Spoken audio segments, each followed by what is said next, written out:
મિત્રો, હું આજે ટેટમાં વારંવાર પૂછાતા પ્રશ્નો લઈને આવી છું. એમાં પહેલો પ્રશ્ન મેં લીધો છે ગુજરાતના ઇતિહાસનો. ગુજરાતના કયા શાસકને ગુજરાતનો અશોક તરીકે ઓળખવામાં આવે છે? શું આવશે જવાબ? તો કે કુમારપાળ. કુમારપાળ છે કોના વંશજ હતા? તો સોલંકી વંશના રાજા હતા.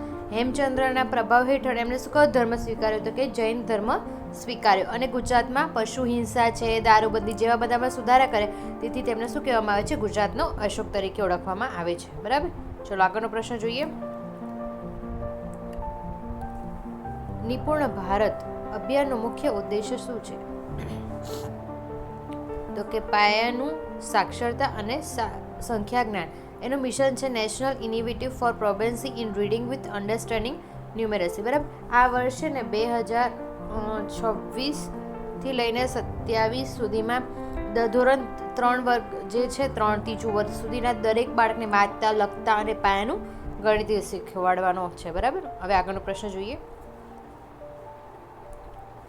એક સ્ત્રી તરફ આંગળી ચીંધી રમેશ કહે છે, તે મારા પિતાની એકમાત્ર પુત્રીની પુત્રી છે. તો તે સ્ત્રી રમેશની શું થતી હશે? તો કે ભાણી. કેમ?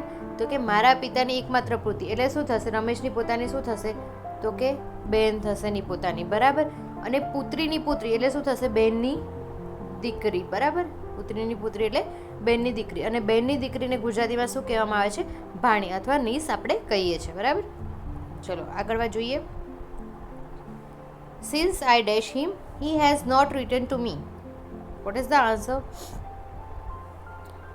લેફ્ટ. ઓકે. જ્યારે કોઈ પણ સેન્ટેન્સમાં સિન્સ શબ્દ દર્શાવવા માટે વપરાય તો ત્યારે સાથેનું હંમેશા વાક્ય શું હોય? સિમ્પલ પાસ્ટ ટેન્સ એટલે સાદો ભૂતકાળમાં હોય છે. જ્યારે મુખ્ય વાક્ય પ્રેઝન્ટમાં પરફેક્ટ હોય તો તેને લેફ્ટ તરફ સાચો જવાબ આવે. બરાબર. આગળ જોઈએ. અંતિમ પ્રશ્ન આજનો. જો એક નળને 6 કલાક ભરી શકે છે, બીજો નળ 12 કલાકમાં ખાલી ભરી શકે છે, તો બંને નળ એકસાથે ખોલવામાં આવે તો ટાંકી ભરાતા કેટલો થશે સમય?